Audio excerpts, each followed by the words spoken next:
Dictation संकलन 81 एवं 82 speed show शब्द प्रति मिनट स्टार्ट। महाशय जी, मैं आपका स्वागत करता हूं कि आपने मुझे बोलने का मौका दिया है। स्टॉप। यह बिल यहाँ पर लाया गया है, वह अति महत्वपूर्ण बिल है। स्टॉप। उसको देखकर आपको पता लगेगा कि किस प्रकार से आज हमारे देश के अमीर गरीब लोगों का शोषण कर रहे हैं। स्टॉप। आज हमारे देश में जो बेकारी की समस्या है वह भी इस बिल में मौजूद है तथा आपको यह जानकर प्रसन्नता होगी कि उस समस्या का निराकरण और समाधान कारक उत्तर भी इस बिल के अंदर मौजूद है। स्टॉप।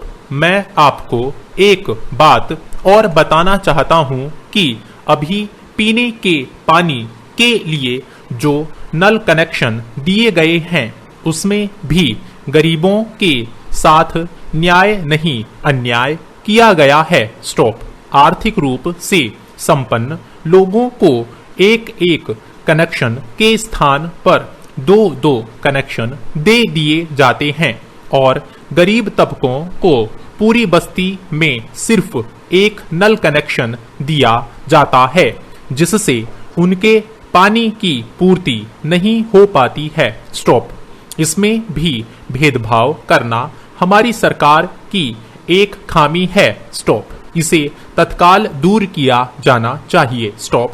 हमें इस पर भी चर्चा करनी होगी कि अभी कुछ दिन पहले देश में गेहूं का जो प्रश्न उठ खड़ा हुआ था उस पर भी हमें अधिक ध्यान देना चाहिए और गेहूं को जहां तक हो सके सस्ते दामों पर मुहैया कराना चाहिए, ताकि गरीब मजदूर वर्ग को कुछ राहत मिल सके। स्टॉप। पैरा। श्रीमान जी, मैं एक और दूसरी बात आपको बतलाना चाहता हूं और वह यह है कि सारे देश में एक ऐसा समान कानून बनाया जाए। स्टॉप। जिससे बड़े बड़े व्यापारियों पर शिकंजा कसा जा सके। स्टॉप।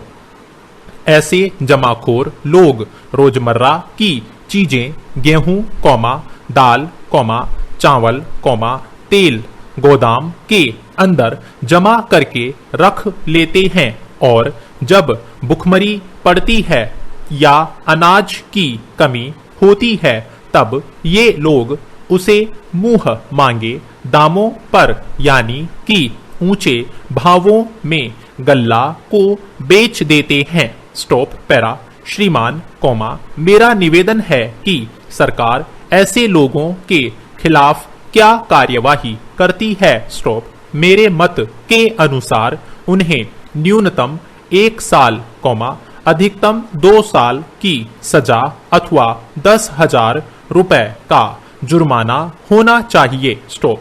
हमारे न्याय शास्त्र में इस प्रावधान का समावेश किया जाना चाहिए। स्टॉप। यदि आपको ऐसा करना है तो सबसे पहले हमें अपने भीतर झांक कर हृदय पवित्र करना होगा और हम सब लोगों को एकजुट होकर यह कार्य करना चाहिए। स्टॉप।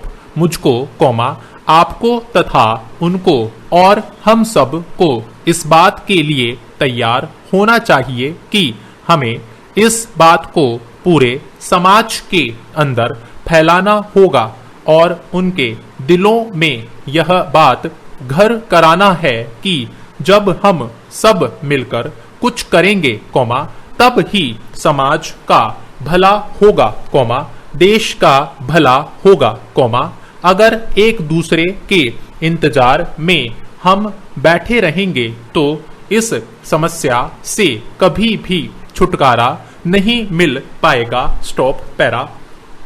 महोदय मनुष्य ने जिस समय से खेती करना सीखा उस समय से ही खेतों के लिए खाद और सिंचाई करने के लिए पानी की आवश्यकता का अनुमान हो गया था। स्टॉप। इसी कारण से आज भी हमारी प्राचीन सभ्यताएं ज्यादातर नदी के किनारे पर पाई जाती हैं। स्टॉप। मानव जाति आज बड़ी तेजी से विकास कर रही है। स्टॉप। वह अपनी आवश्यकता की पूर्ति और कृषि उपज बढ़ाने के लिए भूमि को ज्यादा से ज्यादा सिंचाई के साधनों को करीब लाने का प्रयत्न कर रहा है। स्टॉप। इसके लिए आवश्यकता अनुसार छोटे बड़े बांध बनाए जा रहे हैं। स्टॉप। बड़े बांध बनाने से अधिकतम जमीन डूब में आ जाती है, जिसके कारण अनेकों गांव, जमीन और आबादी प्रभावित होती है। स्टॉप। इसका दुष्प्रभाव यह होता है कि उनको मुआवजा देना पड़ता है। स्टॉप। उन्हें मूलभूत सेवाएं उपलब्ध करवाना सरकार का दायित्व होता है। स्टॉप। इस उत्तरदायित्व को निभाने के कारण सरकार पर अनावश्यक भार पड़ता है। स्टॉप।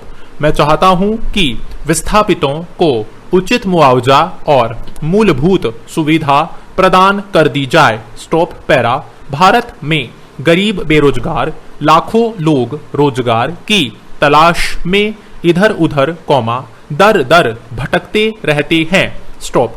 मैं यहाँ जिक्र करना चाहूंगा कि राजस्थान, गुजरात एवं अन्य प्रदेश के लोग पानी की कमी के कारण अपने परिवार एवं जानवर सहित जहां पर पशुओं के लिए पानी और चारा उपलब्ध होता है, वहां पर चले जाते हैं। स्टॉप।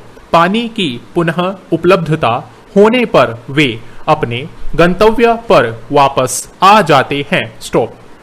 प्रत्येक वर्ष बिहार, उड़ीसा एवं दूसरे प्रांत के मजदूर पंजाब में खेतों पर मजदूरी करने के लिए चले जाते हैं। स्टॉप।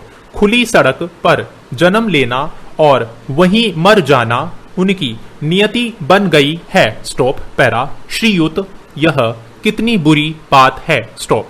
गांव से नागरिकों का रोजी रोटी की तलाश में नगरों की ओर पलायन कर जाना एक गंभीर समस्या बनती जा रही है। स्टॉप। जिसका कुप्रभाव हमारी बहुत सी चीजों के साथ साथ शहरों पर पड़ रहा है। स्टॉप।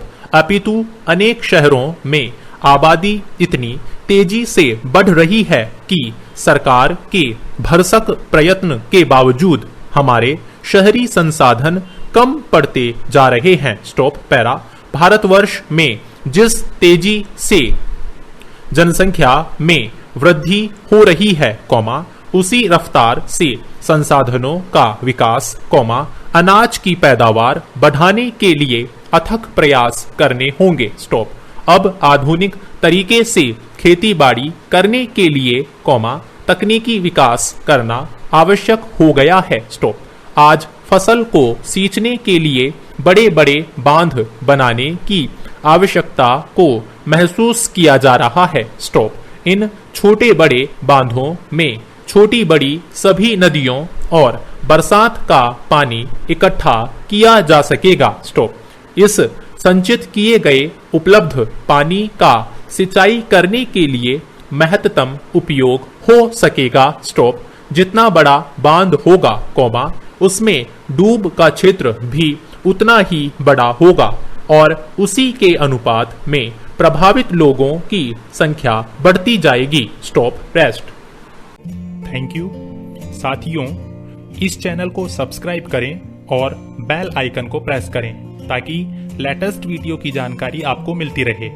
गति बढ़ाने के लिए नियमित अभ्यास करें। इस चैनल पर 80, 100, 120, 140 और 160 शब्द प्रति मिनट की गति से डिक्टेशन उपलब्ध हैं, जिनका आप स्वयं भी लाभ लें और अपने मित्रों को भी शेयर करना न भूलें। डिक्टेशन अच्छा और बुरा लगा तो लाइक और डिसलाइक अवश्य करें।